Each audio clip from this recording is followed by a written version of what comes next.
옛날 옛적 백두산 기슭에 작은 마을이 있었다. 그 마을에는 홍덕주라는 어린 소녀가 살고 있었다. 그러나 그녀의 운명은 태어날 때부터 순탄치 않았다. 그녀의 집은 몹시 가난했고 아버지는 매일 술에 취해 살았으며 어머니는 한숨을 쉬며 하루하루를 보냈다. 덕분에 덕주는 어릴 때부터 살아남기 위해 머리를 굴려야 했다. 그녀의 눈빛은 항상 바삐 움직였고 마을 사람들은 저 아이 영악한 구석이 있구나 라며 수군거렸다. 이놈의 인생 술 없이는 못 버티겠구나. 에라, 한 잔 더. 아버지, 제발 그만 좀 드세요. 또 돈을 다 써버리실 거잖아요. 쓸 돈이 어디 있냐. 다 날아갔지. 오늘도 한탕 하려 했건만. 덕주야, 내가 좀 도와줘야겠다. 무슨 뜻이에요? 그러던 어느 날 덕주의 아버지는 마을 술집에서 큰 돈을 걸고 내기를 벌였지만 결국 거덜나고 말았다. 결국 빚을 갚을 길이 없었던 그는 가장 끔찍한 결정을 내리고 말았다. 덕주야, 널 돈 많은 양반 댁에 보내야겠다. 뭐라고요? 저를 팔겠다는 거예요. 내가 무슨 선택이 있겠냐.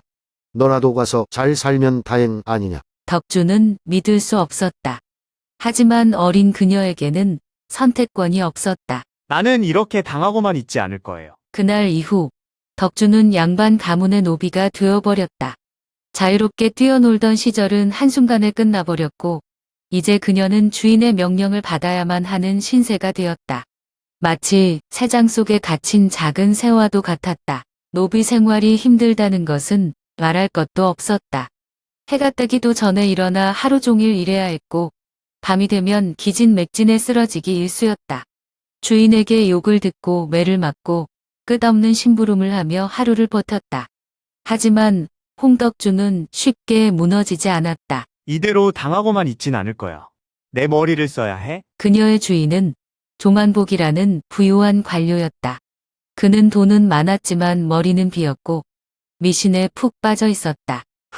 대머리가 되면 관운이 나빠진다고 하던데 뭘 바르면 좋을까? 누군가 청어 기름을 바르면 총명해진다라고 하자 그는 망설임 없이 머리에 기름을 발랐다.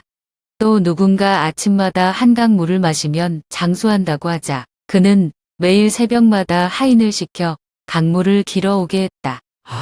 이런 바보 같은 사람이 다 있나? 덕주는 속으로 웃음을 참으며 기막힌 생각을 떠올렸다. 마님, 어젯밤 꿈에 신령님이 나타나셨습니다. 뭐? 신령님이 내 꿈에? 예, 마님께 경고하셨습니다. 집에 악귀가 깃들었다고요. 이를 없애려면 신에게 제사를 지내야 한다고 하셨습니다. 악기라니? 어쩌면 좋아. 제사 비용은 얼마나 드는가? 적어도 금화 5냥은 있어야 합니다. 그래야 악귀를 완전히 몰아낼 수 있습니다. 조만복은 곧바로 덕주에게 돈을 건넸다. 그렇게 덕주는 거짓말을 꾸며 돈을 모으기 시작했다. 조대감, 요즘 덕분에 걱정이 없으시다면서요? 덕주 덕분이지. 신령님께서 직접 날 보살피신다니까. 그렇게 몇 년이 지나 덕주는 몰래 돈을 모아 자신의 몸값을 치를 만큼 충분한 재산을 갖게 되었다. 어느 날 밤 그녀는 마지막으로 주인의 집을 나서며 조용히 웃었다. 다른 사람들은 눈물로 자유를 얻지만 나는 머리로 자유를 얻었지. 3. 자유를 되찾은 홍덕주는 고향으로 돌아가지 않았다. 그녀의 마음속에는 더 큰 야망이 있었다.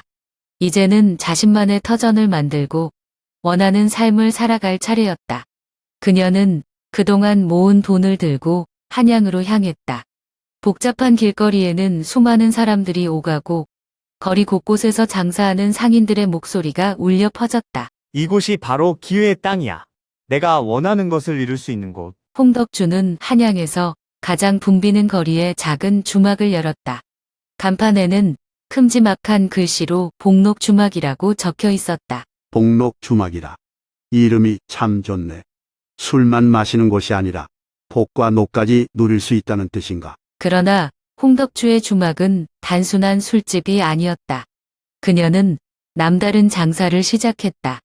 손님들에게 술을 팔면서 동시에 정보를 사고 팔기 시작한 것이다.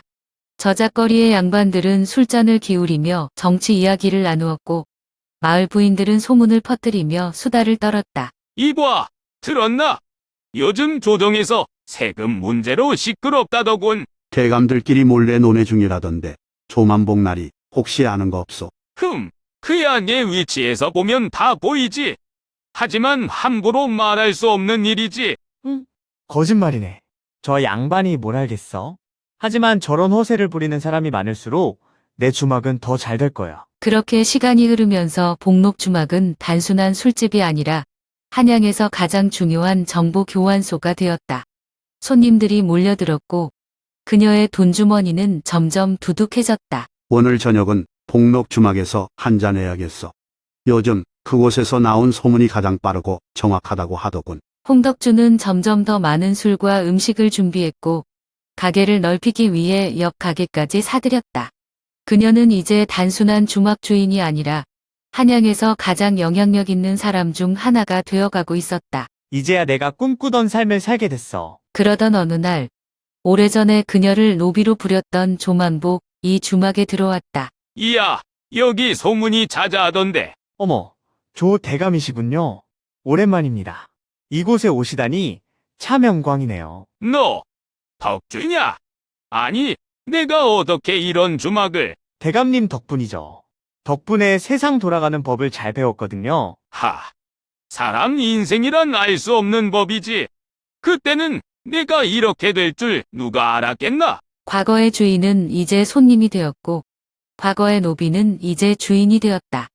홍덕주는 과거를 원망하지 않았다. 오히려 그녀는 지금의 삶을 즐기며 더 큰 꿈을 꾸고 있었다. 한양에서 가장 번화한 거리, 그 중심에는 크고 화려한 저택이 자리 잡고 있었다. 그곳은 바로 홍덕주의 집이었다. 비단으로 장식된 방, 값비싼 가구, 그리고 수십 명의 하인들이 그녀의 명령을 기다리고 있었다. 그러나 어느 날 홍덕주는 이상한 감정을 느꼈다. 이상하네. 나는 한양에서 가장 부유한 여인이 되었는데 왜 이렇게 공허할까? 그녀가 가진 재산은 어마어마했다. 하지만 그녀를 진심으로 생각하는 사람은 단 한 명도 없었다. 그녀 곁에는 늘 사람들이 있었다. 하지만 그들은 모두 그녀의 돈과 정보만을 원할 뿐이었다. 덕주마님, 오늘도 아름다우십니다. 혹시 저희 가게에 투자하실 생각은 없으신지요? 덕주야, 예정을 생각해서 나한테만 특별한 정보 하나 주는 게 어떠냐? 나한테 필요한 건 정보가 아니라 진심인데. 사람들은 그녀의 곁에서 웃고 떠들었지만 그 웃음 뒤에는 모두 다른 목적이 숨어 있었다. 홍덕주는 처음으로 깨달았다. 자신이 진정한 친구라고 믿었던 사람들조차도 그녀의 불을 탐할 뿐이었다. 어느 날 밤, 홍덕주는 홀로 술을 마시고 있었다. 그녀의 앞에는 아무도 없었다. 오직 한 잔의 술과 그녀 자신의 그림자뿐이었다. 가난했을 때는 적어도 부모님이 계셨고 웃을 일도 많았는데 그녀는 아버지가 술을 마시며 허풍을 떨던 모습, 어머니가 그녀를 안아주던 순간들을 떠올렸다. 지금 그녀는 돈과 명예를 가졌지만 아무도 그녀를 진심으로 위하지 않았다. 지금의 나는 돈을 쥐고 있지만 마음은 텅 비었어. 그녀는 그제야 깨달았다. 행복은 부로 살 수 있는 것이 아니었다. 그렇게 그녀의 마음 속에서 새로운 결심이 자리를 잡기 시작했다. 수많은 밤을 고민하며 지새운 끝에 홍덕주는 마침내 결정을 내렸다. 이제 더 이상 그녀에게 부와 명예는 의미가 없었다.